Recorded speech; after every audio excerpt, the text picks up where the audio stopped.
The historic ball, given by the then Secretary of State for Foreign Affairs, Lord Grenville, was the most brilliant function of the year. Though the autumn season had only just begun, everybody who was anybody had contrived to be in London in time to be present there, and to shine at this ball to the best of his or her respective ability.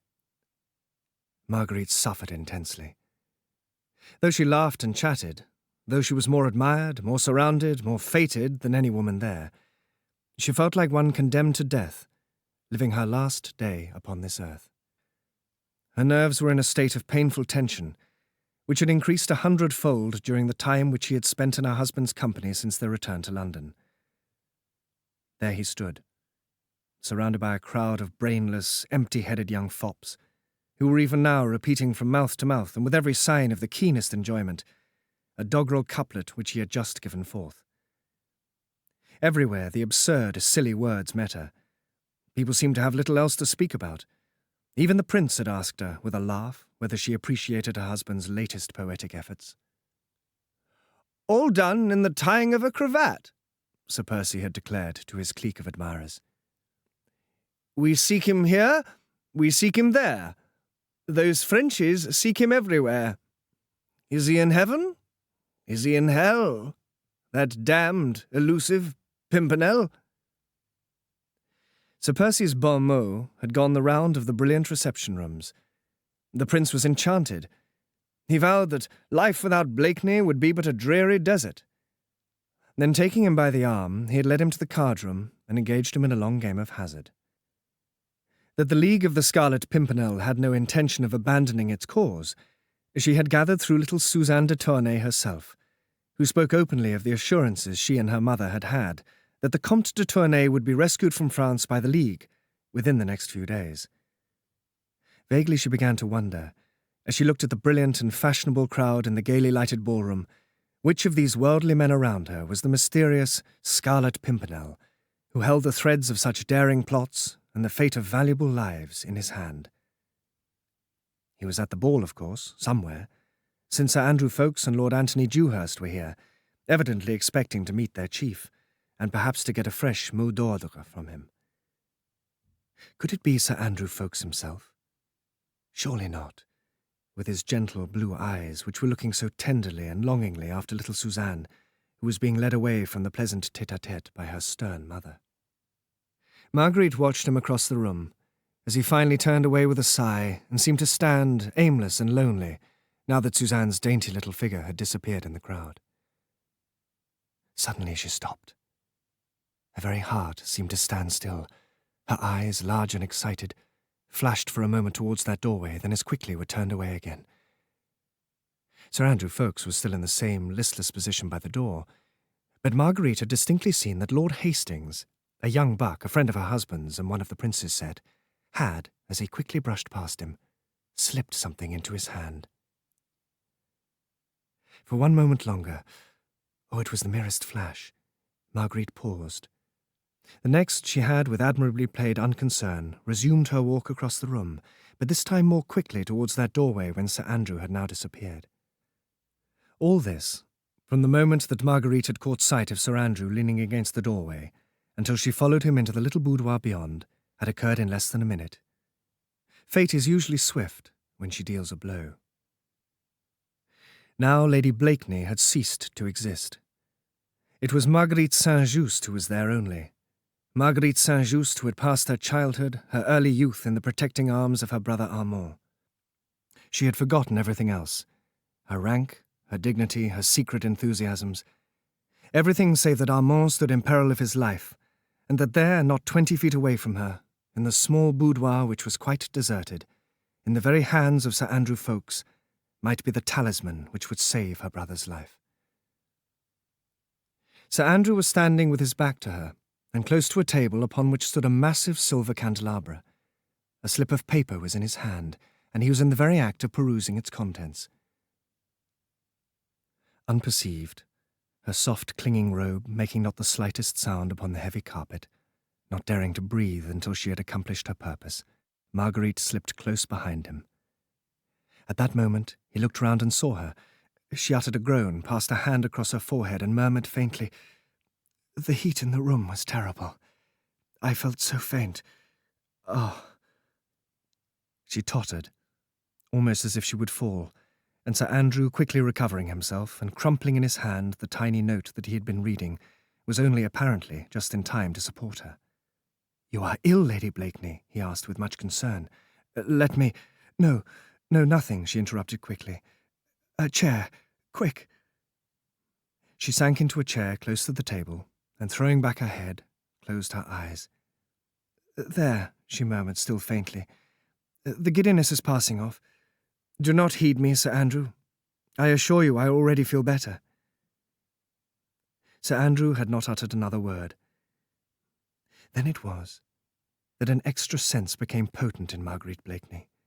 She could not see, for her eyes were closed. She could not hear, for the noise from the ballroom drowned the soft rustle of that momentous scrap of paper. Nevertheless, she knew, as if she had both seen and heard, that Sir Andrew was even now holding the paper to the flame of one of the candles. At the exact moment that it began to catch fire, she opened her eyes, raised her hand, and with 2 dainty fingers had taken the burning scrap of paper from the young man's hand. Then she blew out the flame and held the paper to her nostrils with perfect unconcern. "How thoughtful of you, Sir Andrew," she said gaily. "Surely 'twas your grandmother who taught you that the smell of burnt paper was a sovereign remedy against giddiness." Those seconds were all that Marguerite needed to cast a quick glance at the paper and to note its contents. A dozen words in distorted handwriting bearing the device of a star-shaped flower drawn in red ink. Then the tiny and momentous note apparently fluttered to the ground. Eagerly the young man picked it up, and his face looked much relieved as his fingers closed tightly over it.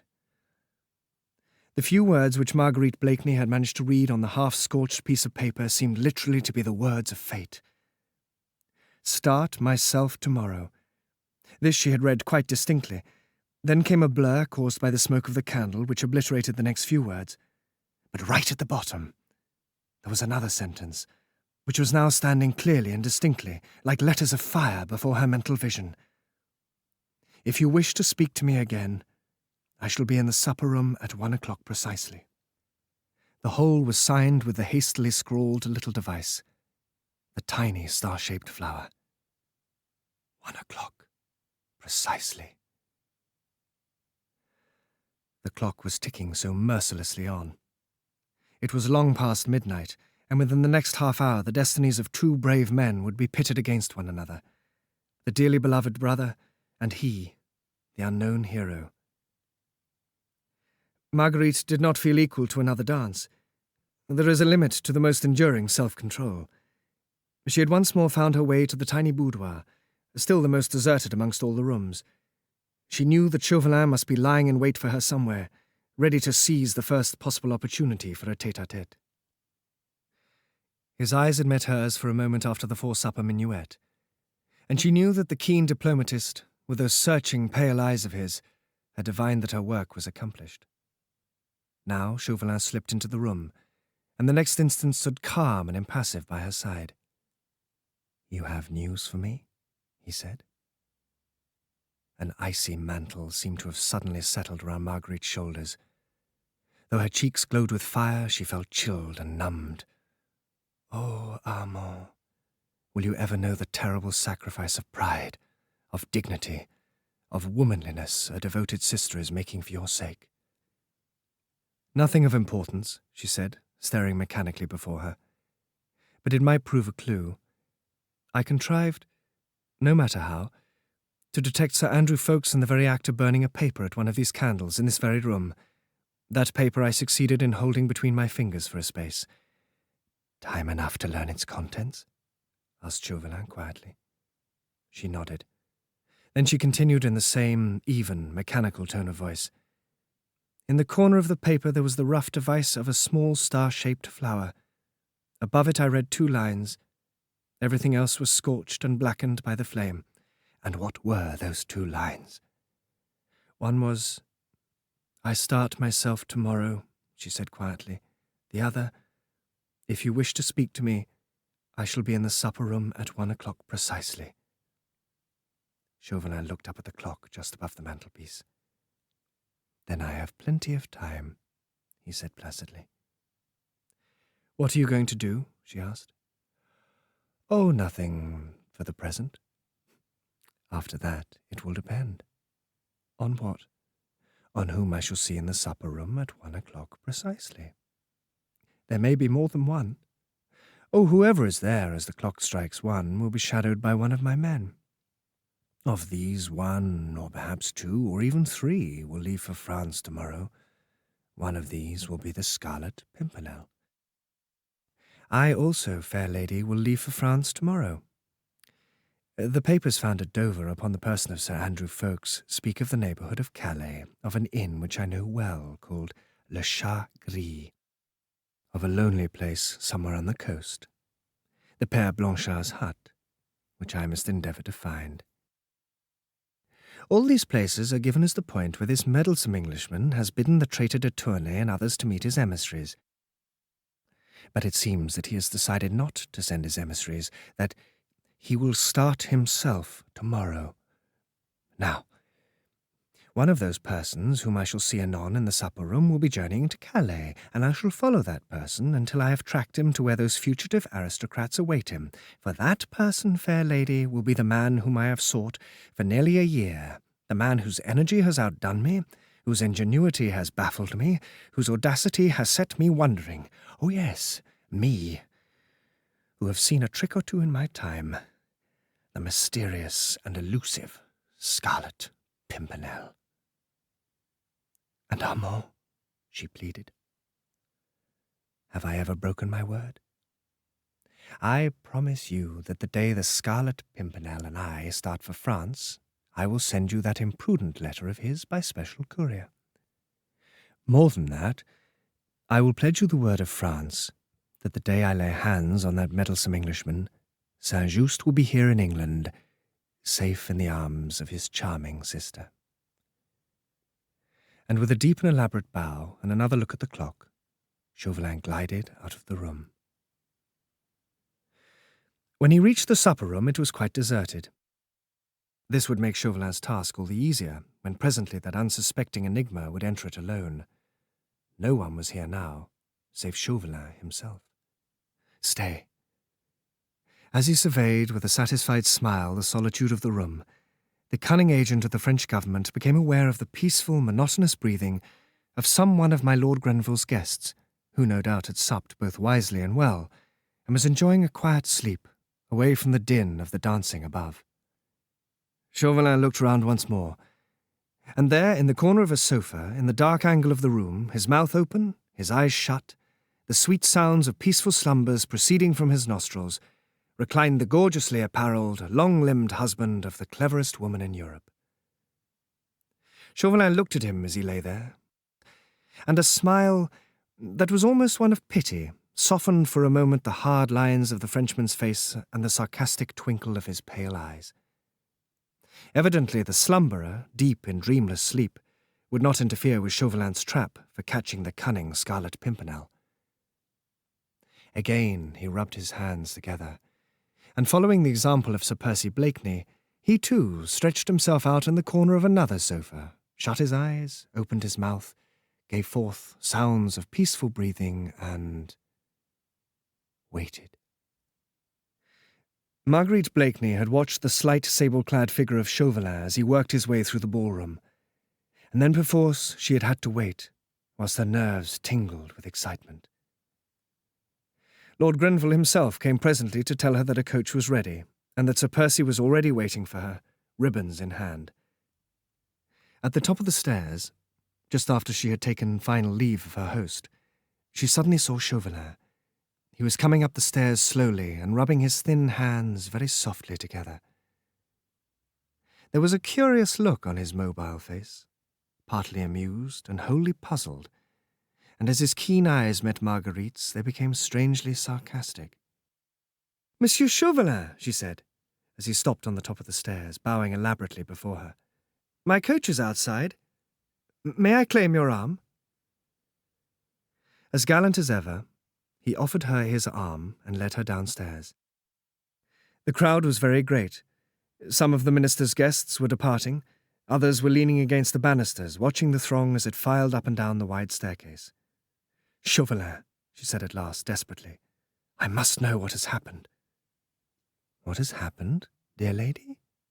He said with affected surprise. Where? When? You are torturing me, Chauvelin. I have helped you tonight. Surely I have the right to know. What happened in the dining room at 1 o'clock just now? She spoke in a whisper, trusting that in the general hubbub of the crowd her words would remain unheeded by all save the man at her side. Quiet and peace reigned supreme, fair lady. At that hour, I was asleep in the corner of one sofa, and Sir Percy Blakeney in another. Nobody came into the room at all. Nobody. Then we have failed, you and I. Yes, we have failed. Perhaps. But Armand, she pleaded. Ah, Armand Saint-Just's chances hang on a thread. Pray heaven, dear lady, that thread may not snap. Chauvelin, I worked for you sincerely, earnestly. Remember. I remember my promise, he said quietly. The day that the Scarlet Pimpernel and I meet on French soil, Saint-Just will be in the arms of his charming sister. With perfect gallantry, he bowed over that tiny hand, and stepping aside, he allowed the moths to flutter more closely round the candle, and the brilliant throng of the jeunesse dorée, eagerly attentive to Lady Blakeney's every movement, hid the keen, fox-like face from her view.